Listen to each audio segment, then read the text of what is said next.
actually, it adds to the British canon, it adds to the landscape. But not only that, it actually challenges that landscape. If anything, it was,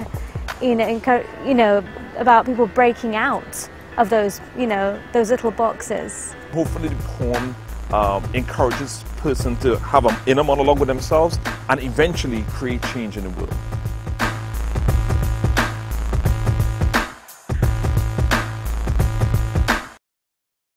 The report came out, the free verse report, and nothing happened.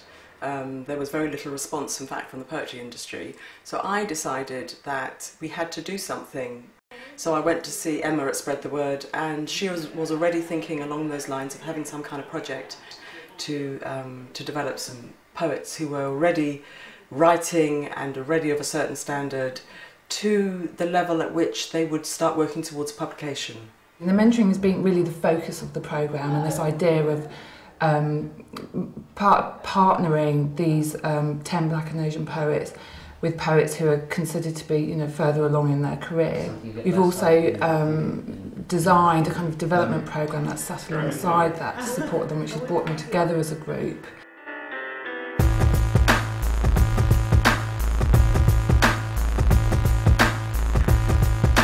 When I started the complete works, I was at this point, I'd sort of reached a plateau in terms of where I could get with my poetry myself. I mean, I worked as an editor for a while, and I was sort of teaching workshops, and I knew that the next step for me had to be publication of my own books. We write from where we come from in a lot of ways. I'm born and bred in London, I'm mixed race, I grew up here, my mum's English, my dad's Jamaican, so I've always felt as a mixed race person that I'm almost like this space where different cultures come together, they collide, they combine, and it's about, and then you're there and you're something new.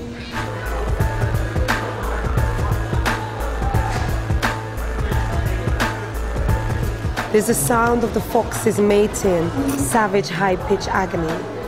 Police sirens race along the roads, screaming in gangs of threes.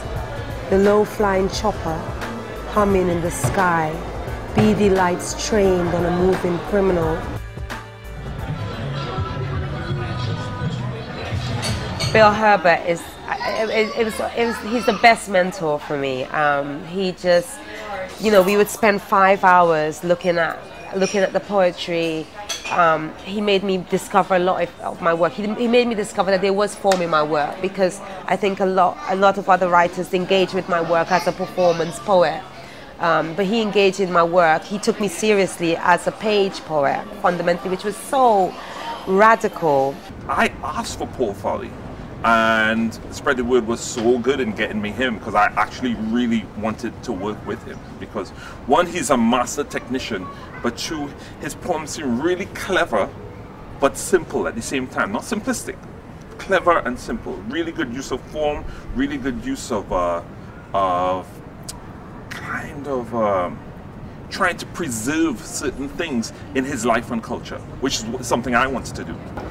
My mentor is John Stammers, and he is very abrupt in the sense of very honest, and that's what I need for someone to look at my work. He gives me honest feedback. Over the last 2 years since I had him, he's kind of pushed me, given me goals that I could strive for. It's not often you get to work so closely with one individual in such a detailed way over quite a long period of time, and to see ultimately the work you've done together come to fruition. So that's very satisfying.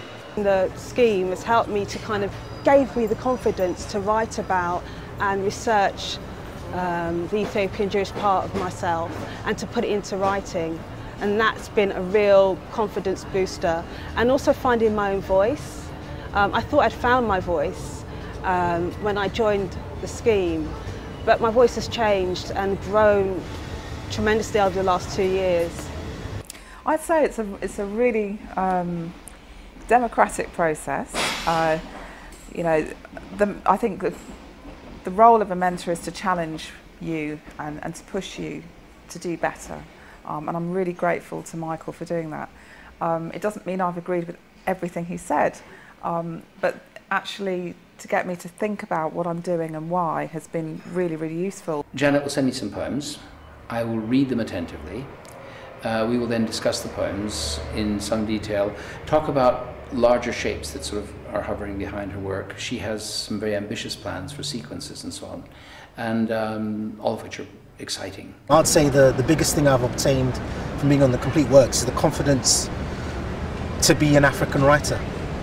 A lot of poems are around me having to leave Uganda, around this separation and loss that I'm dealing with, and how actually it actually impacts my whole life. I was able to get to the source of that by being part of the Complete Works, which I find very helpful. We've been taken seriously as writers on this programme, and I think it's helped me be more ambitious. Since I've been on the programme, I've been doing a number of readings. One of the nicest was recently I was a guest reader on an Arvon course, and I enjoyed that very much because I was reading my work, doing quite a long reading and talking about it with the people on the course, and yeah, it's been really nice. I've become much more confident about doing that sort of thing, and yeah, I've had a number of poems in magazines like Magma, and no, it's been good. It led to me having greater confidence in myself as a poet, and so getting published in Modern Poetry and Translation, getting quite a lot of poems in there, and just the validation from that, and then being involved with English Pen and running some workshops with them.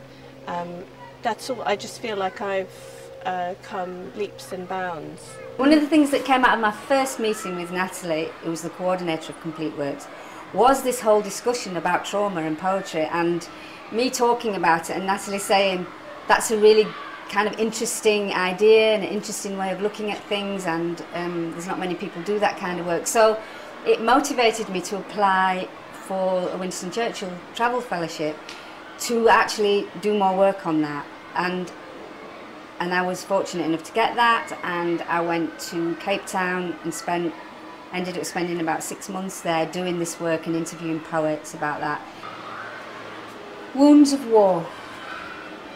There is an I in this poem who is as silent as the startled tulips, who can't reach the imagined chime of where was it he was heading before all this dust, before all the random rocks of where was it that he came from?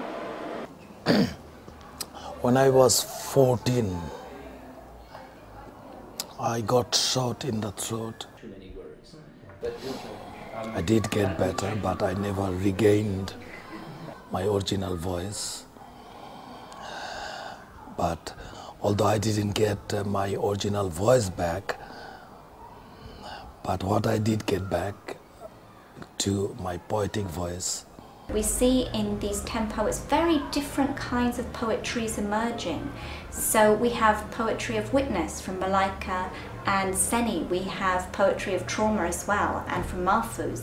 And we have what Roger Robinson describes as poetry which has work to do in the world. So it's that activist notion of poetry at the heart of a society, which is quite different from what we usually see in contemporary British poetry. So I'm really delighted that Bloodaxe agreed to publish the anthology of the writer's work. It's called 10. It's edited by myself in Daljit Nagra, and there's a wonderful cover by Chris O'Feely. Well, Caroline Duffy has described the work of the poets in the anthology, and I am going to quote it, as this thrilling, moving, challenging and inspiring new anthology which introduces 10 sparkling new talents who demonstrate the richness, energy and confidence of the poetic voice in our multicultural country. It's a joy and an important moment in publishing. I don't think the industry has changed. So we're knocking on the door and saying, look, in a year or so's time, some of these poets will be moving towards a first collection ready for publication. So we'll have to see if any of them are taken on by the mainstream publishers. But in terms of the output of poets of colour being published in this country, I can't see any visible change at all.